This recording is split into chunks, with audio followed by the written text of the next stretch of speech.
Olaf hat mich eingeladen mit dem Teaser. Er hätte da eine Idee. Er hat da so eine kleine Sammlung und das könnte eventuell auch interessant sein hier für euch, für MJ Update. Und das schauen wir uns jetzt mal genauer an.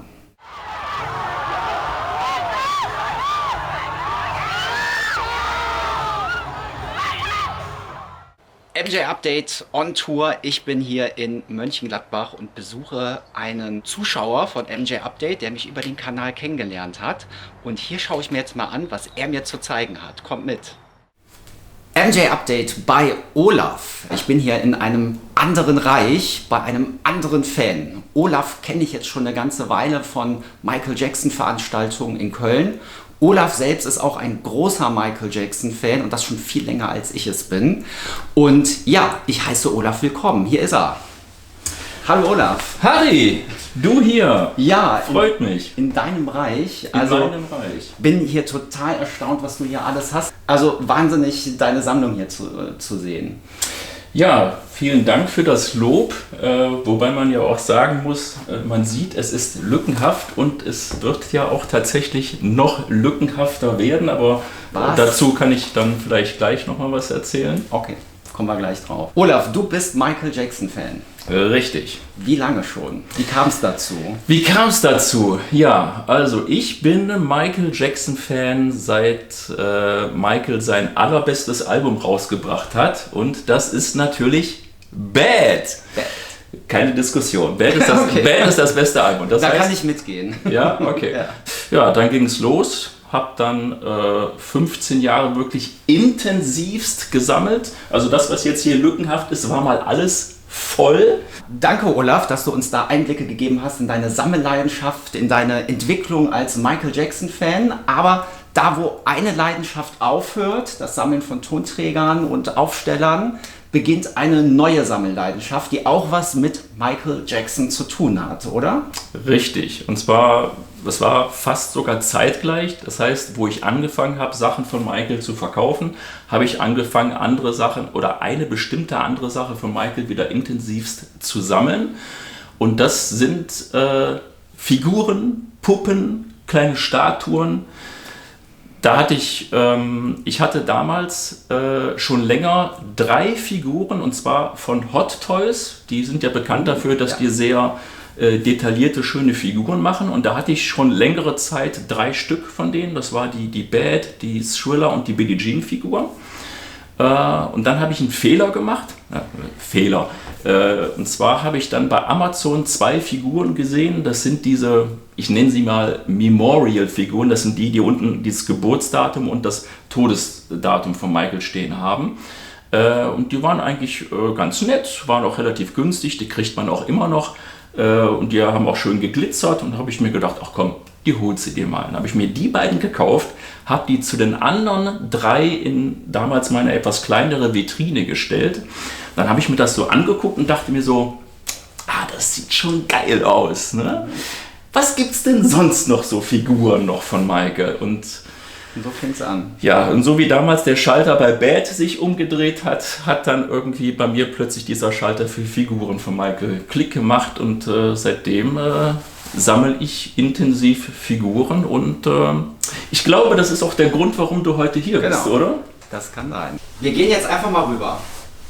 Zeig mir mal, was du hier uns zeigen möchtest. Hier ist der schwarze Vorhang, ja. Das sieht ja gigantisch aus. Also einfach, dass ihr das Ausmaß seht. Nein, ich habe mir gedacht, wenn der Harry erstmal hier reinkommt und erstmal seine Technik aufbaut, dann hat er ja schon alles gesehen. Dann ist irgendwie dieser Aha-Effekt ja gar nicht mehr da. Und deswegen habe ich mir gedacht, machen wir da so ein bisschen auf Siegfried und Roy und enthüllen das dann so, dass wir dann halt eben 2 mögliche Reaktionen haben. Entweder ein boah, was ist das denn? Oder ein dafür bin ich jetzt hier. Wir werden gleich sehen, wie der gute Harry reagiert. Und sollen wir es mal enthüllen? Ist deine Präsentation. Okay. Ich übergebe an Olaf. Ich bin ein bisschen nervös. Ich hoffe, es fällt jetzt irgendwie nicht so runter. Ich habe das einmal kurz getestet, hat es funktioniert. Ja,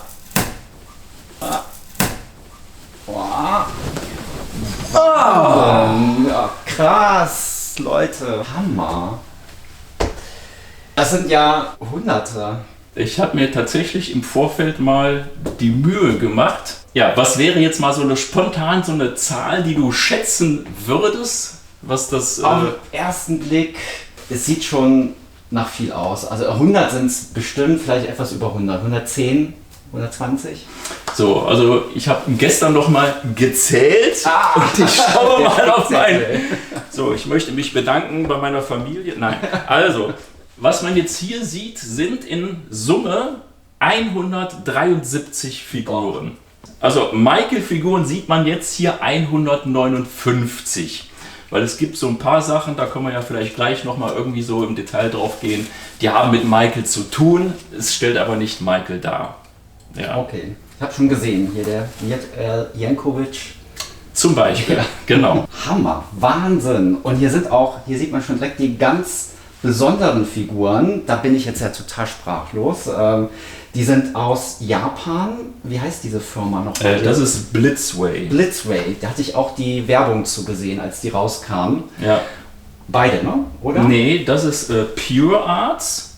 Und also so heißt die Firma. Und das ist die Firma Blitzway.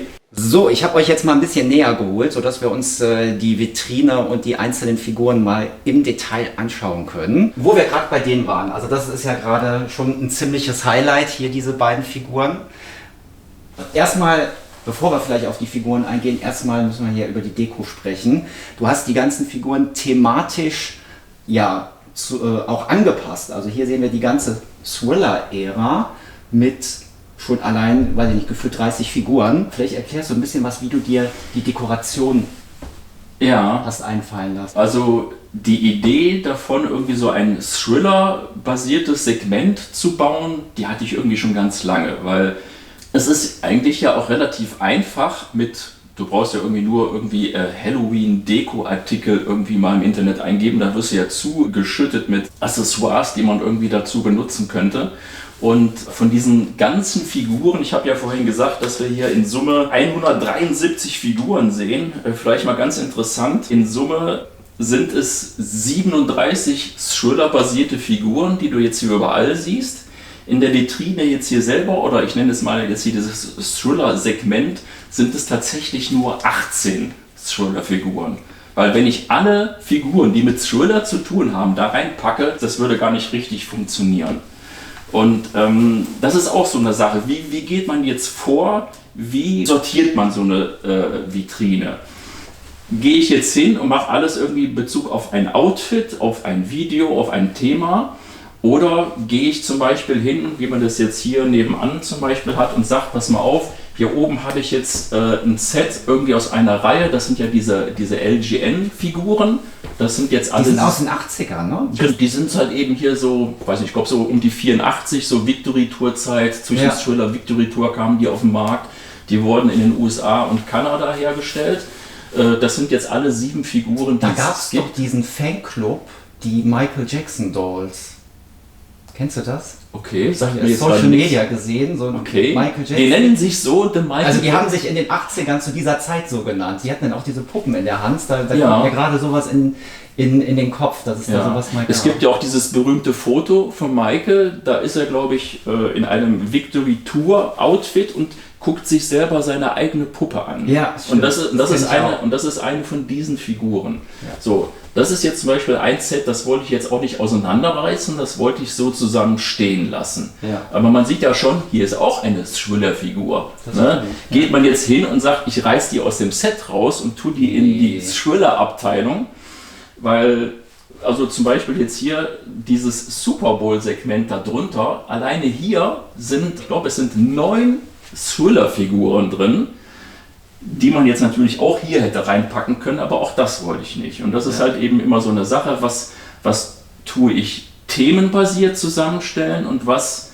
lasse ich so als Set, weil es irgendwie als Set im Ganzen besser wirkt. Aber das Super Bowl-Set ist ja auch mega zusammengefasst. Ja, da habe ich dann auch selber so ein bisschen dran rumgebastelt. Also die Bühne habe ich dann selber so aus Holz mir zusammengesägt. Also man achte vielleicht auch drauf, hier die beiden Vereine, die da gegeneinander gespielt haben, Cowboys und Bills, das sind die beiden, die damals da auch gespielt haben. Dann habe ich mir dann halt eben diese Bühne da gebastelt, noch hier diese Hände, die man dann von oben sieht hier. Und das war dann auch so die erste Idee, quasi sowas wie so eine Art Diorama quasi in die Vitrine zu bauen.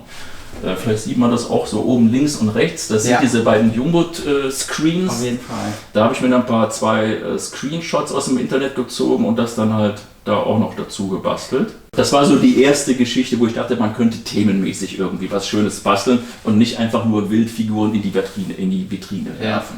Darunter ist das Captain EO Set aufgebaut. Wo hast du die Figuren her? Die habe ich jetzt tatsächlich über eBay ersteigert. Also warst nicht in den Disney Parks und hast die selbst ergattert? Weil das war ja 85 damals, wo Captain EO das erste Mal in den Disney Studios angelaufen ist. Gab es diesen Merch nur 85? Das weiß ich jetzt gar nicht. Ich weiß nicht, zu welchem Zeitpunkt das rausgekommen ist, aber ich denke mal, das wird damals zu dem Zeitpunkt gewesen sein. Das Interessante oder eigentlich das, was schade ist an diesem Set, das ist das offizielle Disney Captain EO Set.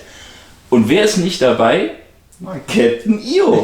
Ja? Also, warum, ne? Ja, das warum? Fragt man sich. Na, ich wusste auch lange nicht, dass das ein Set ist. Ich habe gedacht, das sind ja diese 4 Crew-Mitglieder bei Captain EO, dass das ein Set war und dass Mickey, Minnie und Pluto, dass das was Separates wäre. Aber dadurch, dass die halt eben dieses spacige Outfit haben, die gehören tatsächlich in dieses offizielle Set mit rein. Ja, und wahrscheinlich soll Mickey Captain EO sein, oder? Ja, so ein bisschen. Das ist ja auch angelehnt hier, dieses, ich sag mal so ein bisschen Regenbogenfarbenmäßige da auf dem Shirt. Das hat Michael ja auch bei Captain EO an. Ja, und anstatt von Captain EO habe ich halt eben dann den kleinen silbernen History Michael so dazu gestellt, weil es sich irgendwie so ein bisschen angeboten hat. Ja, und darunter haben wir Bad, Schlüsselanhänger und den Weird Al Jankovic. Ja. Dieses Segment habe ich übrigens erst vor ein paar Tagen fertiggestellt, weil ich habe in Vorbereitung auf dieses Video habe ich festgestellt, dass ich hinten ich nenne es mal diese Schlüsselanhänger, die hatte ich noch gar nicht in der Vitrine drin. Und da habe ich mir gedacht, das geht ja gar nicht. Wenn der Harry kommt, dann muss das ja alles komplett sein. Das ganze Ding hier ist ein laufender Prozess. Ja? Das heißt, es ändern sich ständig Sachen. Ja. So wie es jetzt ist. Und also du bist tatsächlich der Erste, oder ja, eigentlich der Erste aus der Fanwelt sowieso, der das halt eben so sieht. Viele meiner Freunde kennen das auch alles gar nicht, weil ich wollte irgendwie das erst zeigen, ich kann das jetzt nicht zeigen, wenn irgendwie jetzt hier noch die Hälfte oder ein Drittel nicht leer ist. nur ich, sondern auch ihr. Genau. Und rechts machen wir mal weiter. Jetzt die History Tour. Genau. Ja. Das ist jetzt wieder halt eben, da ist halt eben ganz klar und eindeutig halt eben History Tour. Das Thema, da habe ich eigentlich fast alle, oder sind es sogar alle? Ja, nicht ganz, aber ich glaube, es sind fast halt eben alle Figuren, die halt eben das History Tour Outfit haben, habe ich dann auch hier reingestellt. Man sieht ja auch, dass dann da unten in der Mitte auch dann die Funko Pop Figur da mitsteht. Und das war dann auch so eine Sache. Stelle ich diese Figur jetzt da rein, weil sie das History Tour Outfit hat, oder stelle ich sie hier zu den ganzen anderen Funko Pop Figuren? Ja. Da gab es ja damals diesen Streit. Der Künstler, ich weiß gar nicht, der kommt irgendwie aus dem osteuropäischen Raum, der halt eben maßgeblich hier für die Produktion dieser Porzellanfiguren verantwortlich war. Die 2 großen links und rechts, oder? Auch dahinter. Ja, wenn du mal genau guckst, ja genau. Also das ist die Figur, die eigentlich irgendwie alle kennen. Ne? Die kommt dann auch in so einer nummerierten Verpackung. Und ich habe diese Figur das erste Mal gesehen, ich glaube, das war das Michael Jackson and Friends Konzert in München. Oder war es die History Tour in München? Auf jeden Fall, das war im Münchner Olympiastadion. Da war ein kleiner Stand und da war der Typ, ich weiß den Namen jetzt leider nicht, halt eben von dieser Firma Kalita, die diese Figuren halt eben anfertigt und verkauft. Und ich habe bei dem Figuren bestellt. Und da habe ich auch das erste Mal gesehen, dass es die Figur in 3 Größen gibt. Wenn du mal guckst, also die Figur da hinten ist ja im Prinzip auch 1:1 die gleiche. Sie ist halt eben nur kleiner. Und die ganz hinten rechts ist auch die gleiche Figur. Nur die beiden kleineren sind jetzt nie irgendwie in einer nummerierten Auflage rausgekommen.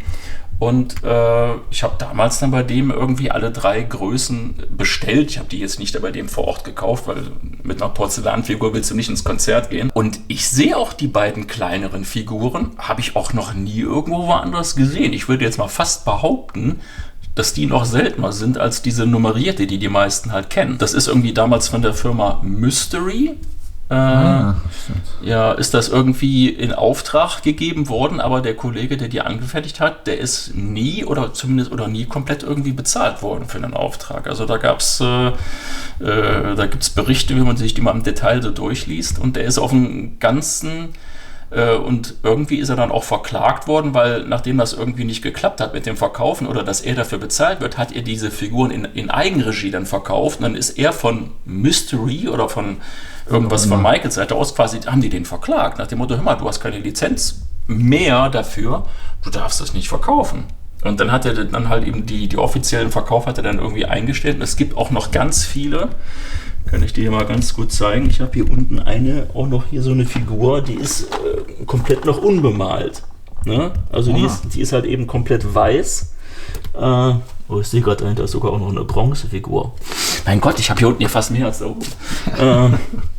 So, die Figur hatte ich eine Zeit lang auch hier in der Vitrine stehen, bis ich dann hier diese pink- oder lilafarbene Figur da mal bekommen habe. Und hier haben wir eine History-Statue. Ja, das ist tatsächlich so ein Segment, was mir optisch nur teilweise gefällt, sage ich mal. Das ist so eine kleine Notlösung. Man sieht ja im Hintergrund die insgesamt 6 Figuren der sogenannten Graveyard Gang. Das ist tatsächlich nicht offiziell, da steht auch nirgendwo was von Michael Jackson oder so, sondern da steht ja einfach nur Thriller. Und Thriller an sich ist kein geschützter Begriff, das kann man einfach so benutzen. Aber das hat halt eben damals eine Firma aufgegriffen, hat gesagt, hey, Michael Jackson ist angesagt, wir machen da was von und verkaufen das. Man sieht vielleicht ganz links die Figur, die da in dem Sarg drin ist, das ist Midnight Mike. Ah ja. Ja, das steht auch hinten drauf auf der Verpackung, weil Michael Jackson dürfen sie es ja nicht nennen, sondern das ist halt eben von dieser Graveyard Gang der Midnight Mike. Und die anderen 5, das sind halt eben irgendwie Werwolf, Ghoul oder wie auch immer. Und das ist ja eigentlich die einzige Figur oder Figurensammlung, die ich tatsächlich nicht ausgepackt habe.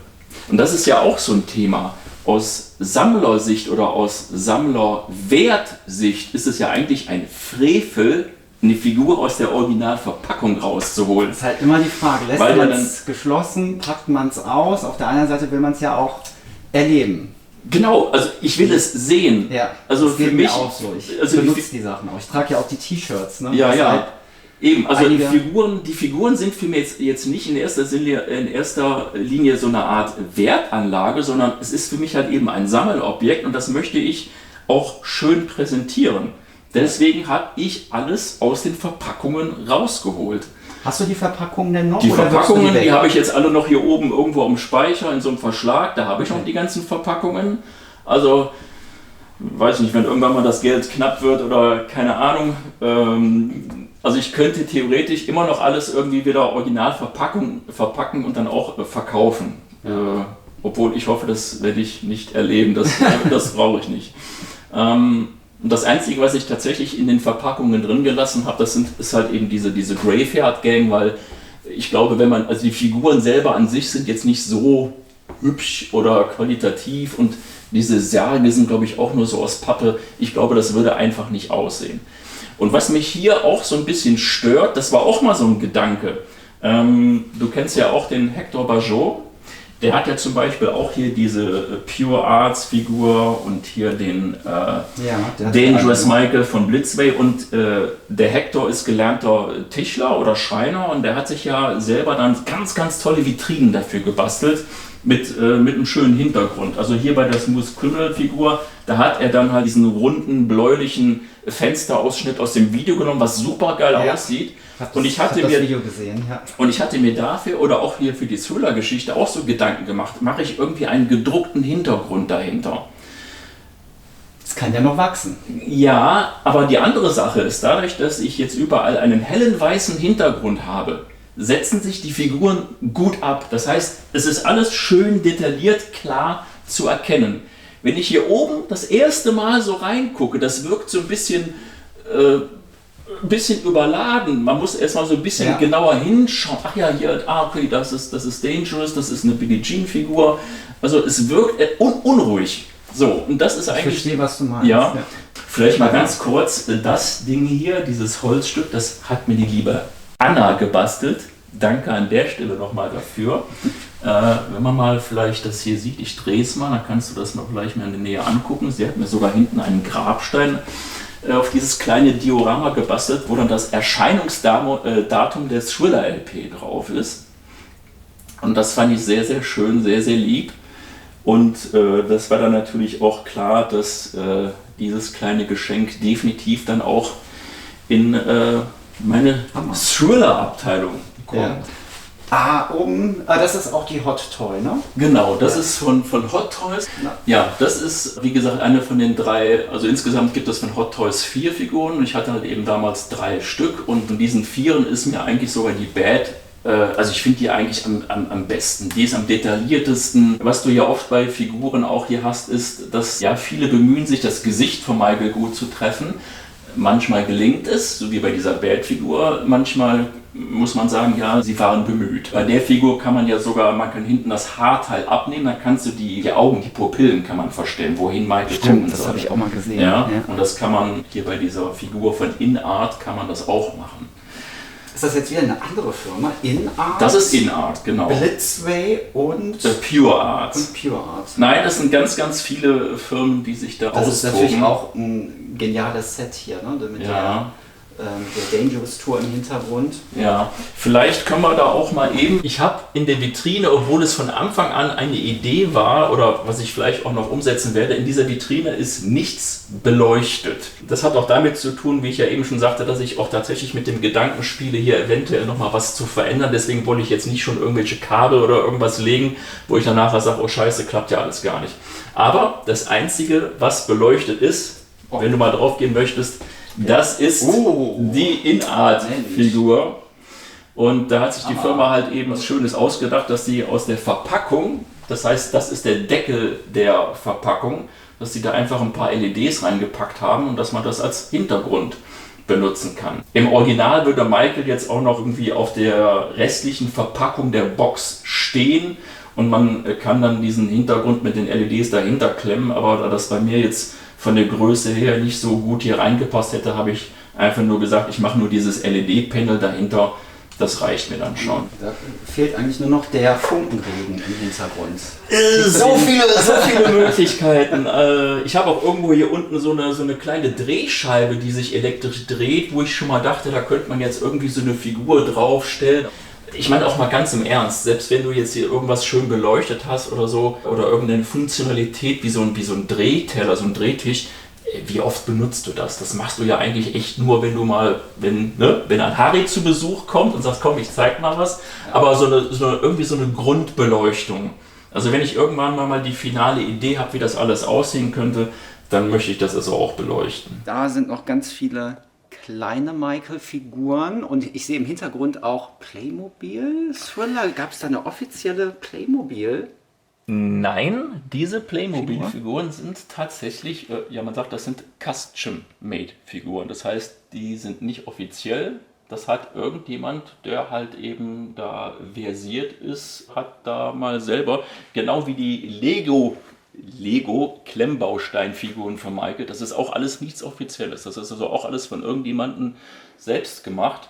Und diese Playmobil-Figuren, die habe ich, glaube ich, von jemandem aus Spanien mal gekauft. Die finde ich aber auch wirklich super detailliert teilweise. Der hat die in eine schöne Verpackung verpackt mit einem Hintergrund. Und die Thriller-Figuren sehen natürlich total geil aus, weil du, wie du gerade schon sagst oder fragst, ist das offiziell? Du hast also echt den Eindruck, ist es aber nicht. Aber trotzdem ist es natürlich so schön, dass ich sage, ey, Alter, das muss ich haben, das möchte ich auch präsentieren. Das ist natürlich auch so ein Thema. Wenn es nicht lizenziert ist, also wenn es nichts Offizielles ist, dann kann man sich fast an Figuren zu Tode kaufen. Aber ich gucke schon so ein bisschen, also es soll auch ansprechend sein oder optisch halt eben auch irgendwie dazu passen. Ja. Und es gibt tatsächlich Figuren oder Puppen von Michael, die habe ich mir bisher nicht gekauft, weil sie mir zu hässlich sind. Ja, das ist auch immer so eine Krux. Du hast ganz oft Figuren, wo das Gesicht von Michael einfach nicht allzu gut getroffen ist.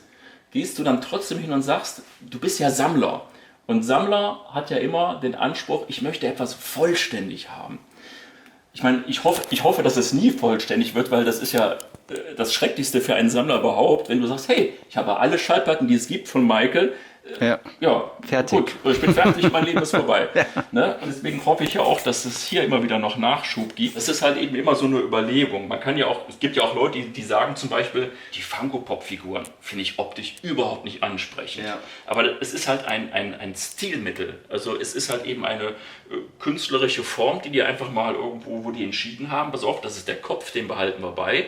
Und wir ändern einfach nur den Körper oder so. Wenn es aber dann Figuren gibt, vielleicht mal als Beispiel, wir haben hier oben eine Thriller-Figur, wo ich sage, der Körper, die Klamotten, die Körperhaltung, alles gut und schön gemacht.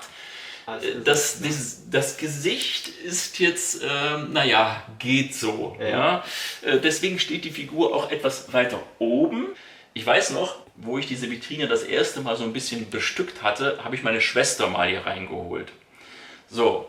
Und ich war natürlich stolz, das zu präsentieren und war gespannt darauf, wie meine Schwester reagiert. Und das allererste, was sie sagte, war dann, die beiden sehen aber nicht so gut aus. Ne? Boah, nicht so, oh nee, jetzt häng dich nicht an den beiden auf. Genau, stürzt dich auch nicht in dieser kleinen negativen Geschichte. Ja. Guck doch mal alles. Ne? Also ja, das ist halt eben immer Geschmack. Darüber lässt sich halt nicht oder sehr gut streiten. Hier haben wir Bad und Moonwalker im Fokus. Genau. Das ist auch so ein Thema, was wahrscheinlich auch in Zukunft immer mehr kommen wird. Das hier ist ein 3D-Druck. Also okay. Das ist nichts Offizielles. Das ist ein 3D-Druck. Das habe ich aus England gekauft, habe das gesehen, fand es aber optisch erstmal... Also ich fand es witzig, weil wenn man da mal guckt, das Gesicht, ja klar, das ist jetzt nicht original Michael, aber ja. Ich fand es irgendwie lustig, es ist irgendwie kreativ und habe mir das dann auch gekauft. Und da im Hintergrund, was sind das für welche? Ja, du siehst jetzt dreimal Michael da auf so einem Sockel und wenn man mal guckt, hinter den Figuren ist auch hier so ein Aufhänger, so eine Schnur. Hast du nicht? Das ist was das ist etwas offiziell lizenziertes, das ist Triumph International, was du da siehst.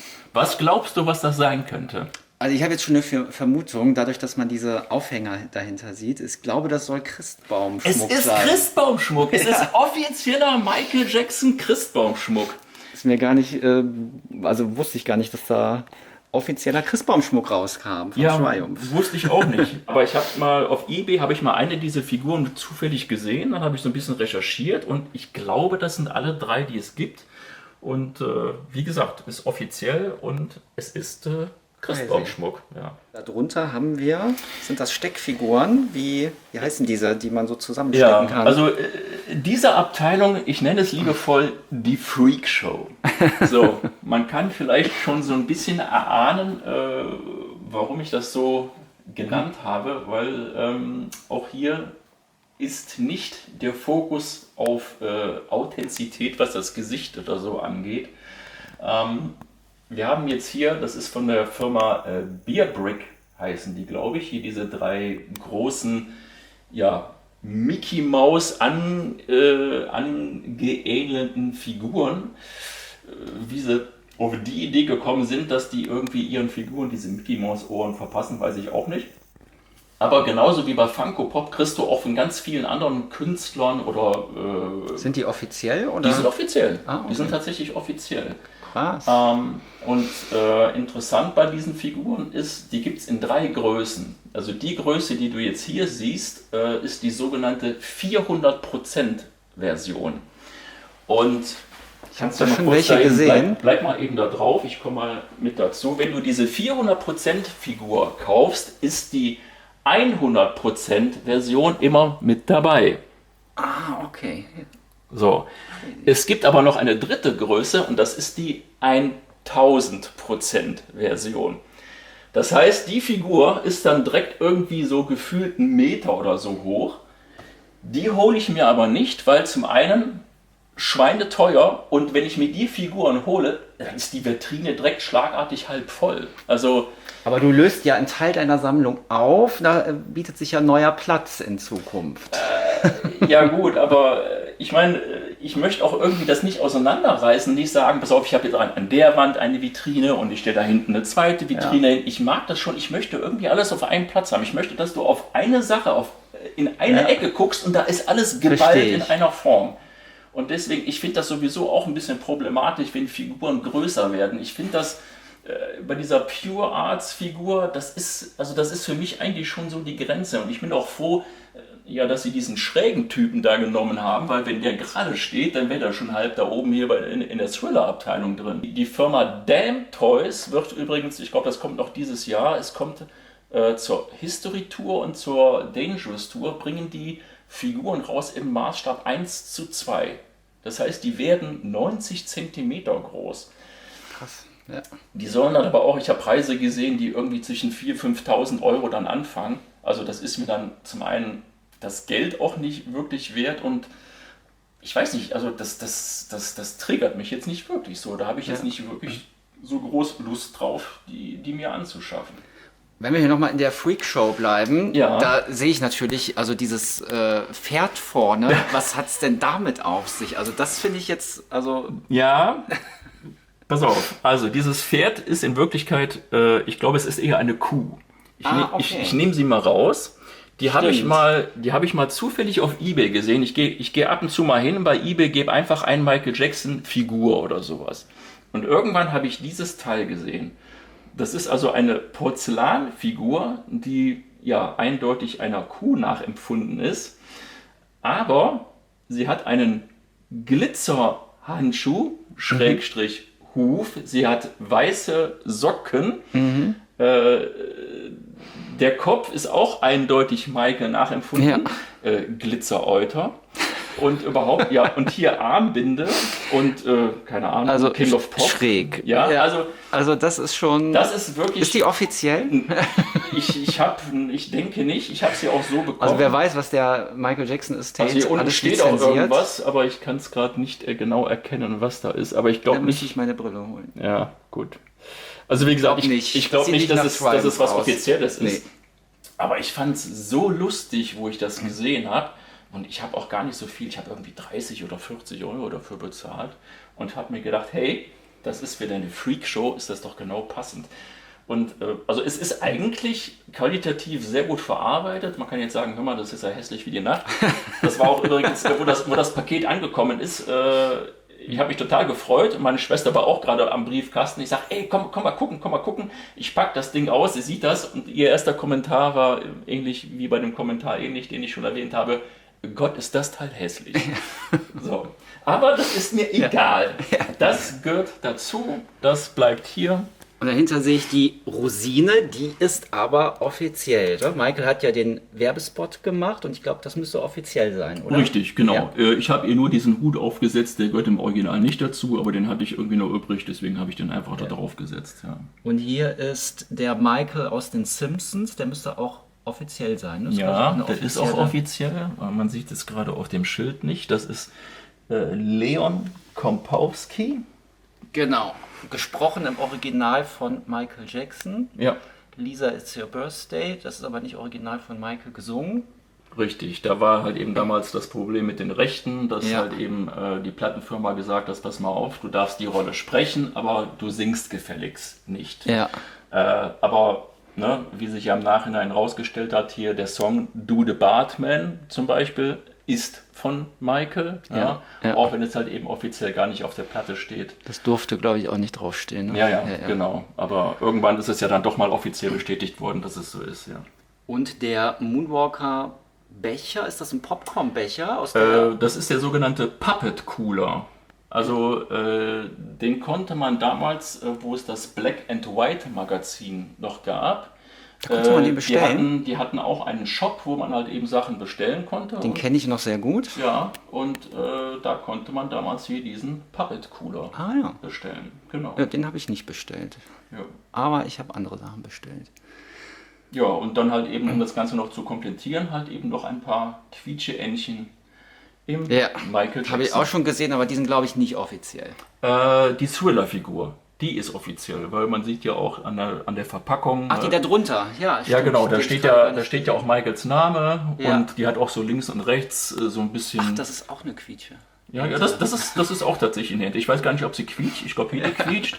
Hedi hatte ich mir auch, die habe ich auch schon ganz lang. Die hat unten irgendwie so Kontakte und wenn man die irgendwie mit in die Badewanne genommen hat, dann hat halt eben durch das Wasser die Kontakte geschlossen und dann hat die sogar geleuchtet. Das funktioniert aber inzwischen nicht mehr. Ja. Hammer. Hammer, Hammer, Hammer. Nee, also ich bin tatsächlich seit 87 Fan. Ich habe eigentlich auch die Thriller-Zeit schon relativ bewusst mitbekommen, aber ich habe auch das Thriller-Video gesehen, fand das auch toll, aber es hat mich nie so richtig gepackt. Und dann, ich glaube, es war in der ARD, das erste Programm, abends 23 Uhr. Michael Jackson, seine neueste Produktion Bad. So hieß diese Reportage oder was das war. Die erste Viertelstunde war irgendwie so der Werdegang von Michael und die letzte Viertelstunde war dann das ungekürzte Bad-Video. Ich habe mir das so im Bett liegend, habe ich mir das so angeguckt und wo dann dieser Bericht zu Ende war, ich stand im Bett und ich habe wirklich, so geht das, so macht man das. Also das war wie ein Schlag in die Fresse, von wegen so, Michael Jackson, hast du es jetzt kapiert? Das war, als hättest du einen Schalter umgelegt. Und von da an war ich dermaßen gehuckt, gehypt. Ja, und da fing das dann alles an.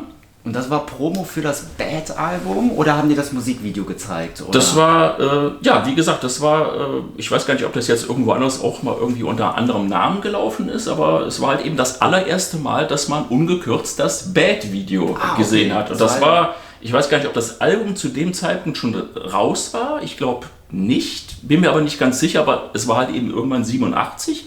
So, und das war wirklich so der Tritt in den Hintern.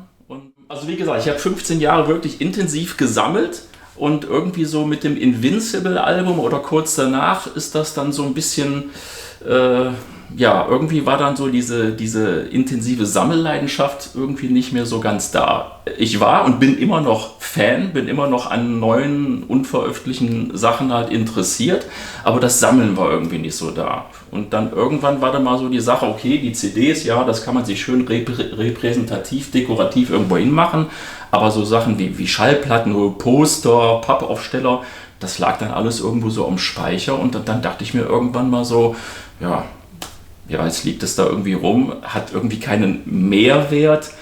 Und ich hatte immer wieder mal schon so Anfragen von anderen Leuten, die wussten, hey, der Olaf, der hat eine große Sammlung, wenn du mal was verkaufst, sag Bescheid. Ja, und dann das allererste, was ich damals tatsächlich verkauft habe, war die 12-Inch von Smile. Oha. Ja, ich hatte den Heiligen Gral. Das war ein Kumpel aus Holland, der hat mir die damals dann abgekauft. Also ich habe einen guten Preis schon damals gekriegt. Heute würde ich wahrscheinlich das Doppelte dafür kriegen, aber alles gut. Und in dem Moment war das Eis dann so ein bisschen gebrochen und ja, seitdem verkaufe ich halt jetzt inzwischen regelmäßig über eBay, habe ich so nach und nach meine Sammlung dann halt eben verkauft. Ich gebe zu, bei der einen oder anderen Sache blutet mir noch so ein bisschen das Herz, aber wie gesagt, ich kann andere Leute jetzt damit glücklich machen. Ach so, genau, weil da ich ja zwischen dem Zeitraum, wo ich aufgehört habe zu sammeln und angefangen habe zu verkaufen, ich habe bei vielen Sachen überhaupt gar keine Idee oder Vorstellung mehr davon, was ist denn das Zeug heute wert? Weil ich habe so ein paar Sachen auch verkauft, da hat man mich, ich sag mal, so ein bisschen über den Tisch gezogen, weil im Nachhinein habe ich festgestellt, das Ding ist ja ein Vielfaches davon wert, für das was ich verkauft habe. Und dann habe ich gedacht, pass auf, ich mache eBay, weil da wird das geboten, was die Leute meinen, es ist wert. Und das ist dann so für mich die beste Plattform und das mache ich jetzt seit 5 Jahren tatsächlich. Jede Woche, und du jeden Sonntag. Auch immer bei 1 Euro an, oder? Richtig. Genau. Das war für mich, ich habe mal selber mein eBay-Verhalten so ein bisschen analysiert. Und wenn ich setze irgendwas rein und sage, pass auf, das Ding ist jetzt 500 Euro Mindestwert. So, wenn einer sagt, oh, das ist aber teuer, der ist dann vielleicht direkt von Anfang an abgeschreckt und guckt gar nicht weiter. Ja.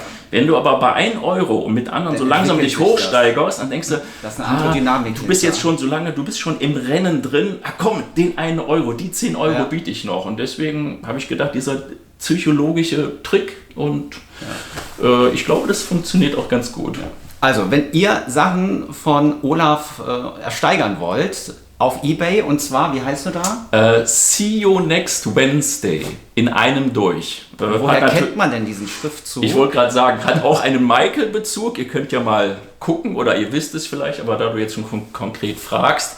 Der Regisseur John Landis, bekannt unter anderem für das Thriller- und Black or White Video, hatte, ähnlich wie zum Beispiel damals Alfred Hitchcock, der ist ja in jedem seiner Filme, ist der persönlich aufgetreten, und in vielen, nicht in allen von John Landis Filmen, kommt in irgendeiner Art und Weise dieser Spruch See you next Wednesday vor. Ja. Entweder als Text, oft auf so fiktiven Filmplakaten, der hat ja sowas wie Die Glücksritter, Blues Brothers, American Werewolf, was halt die Inspiration für Michaels Thriller-Video war.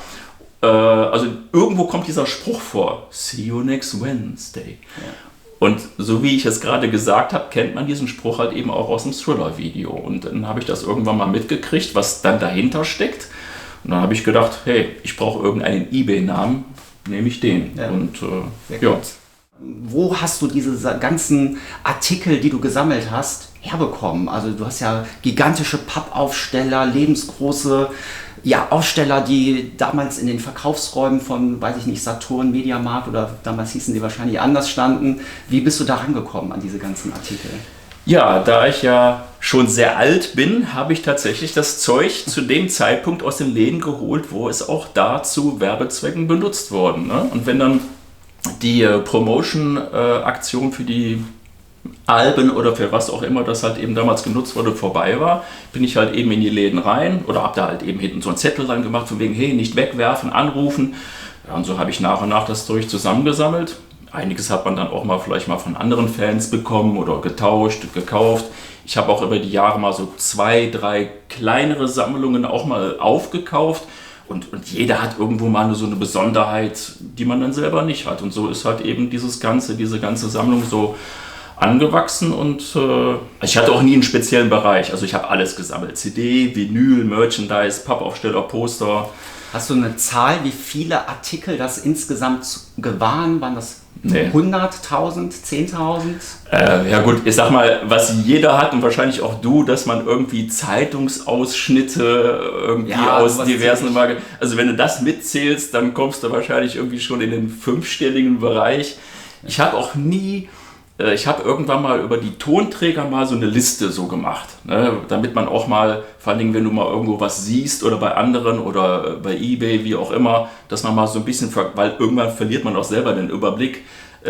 Moment, die Version hier von You Are Not Alone, ach Moment, das ist ja die aus keine Ahnung, Jamaika, hast du die schon? Ach nee, hat eine andere Bestellnummer. Also da habe ich dann mal so eine Liste gemacht, aber ich hatte nie so eine komplette Liste über alle meine Sammlerstücke. Wir fassen zusammen, es war viel.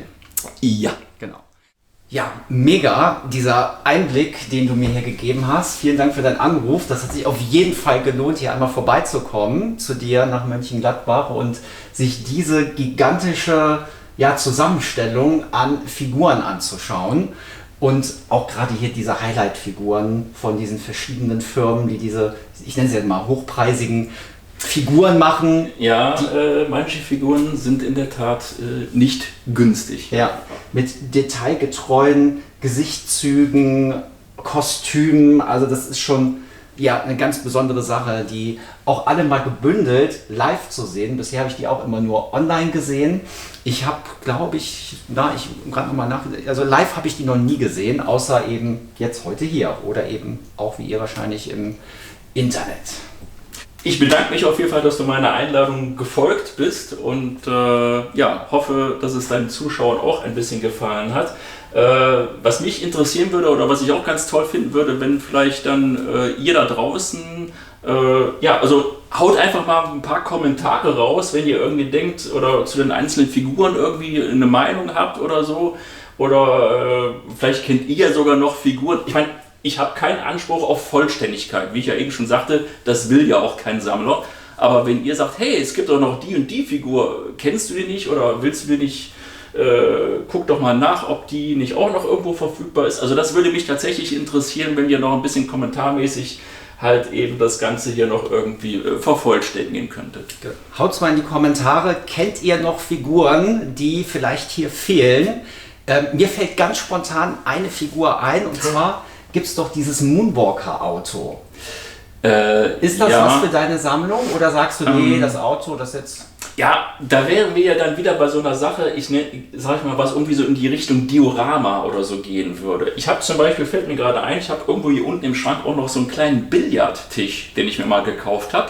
Ne, so Beat It oder auch Smooth Criminal, da könnte man auch wieder was draus machen. Also ich habe ganz viele Ideen, aber Moonwalker Auto, gut, das gute Teil kostet aber auch dementsprechend. Wenn man es findet. Und naja gut, Moonwalker, ich habe jetzt hier unten diesen einen 3D-Druck hier mit dem Hasen, also ich glaube, da fehlt mir dann thematisch doch noch so ein bisschen was. Aber ich habe noch Ideen für andere themenbasierte Dioramen oder so und naja, vielleicht gibt es ja irgendwann mal eine zweite Folge beim guten Harry und schauen wir mal, was die Zukunft bringt.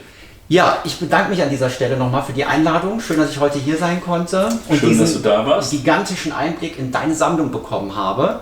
Bitte kommentiert diese Folge, liked die Folge, folgt mir, falls ihr mir noch nicht folgt. Und wir sehen uns wieder bei der nächsten MJ Update Folge. Macht's gut. Ciao. Ciao.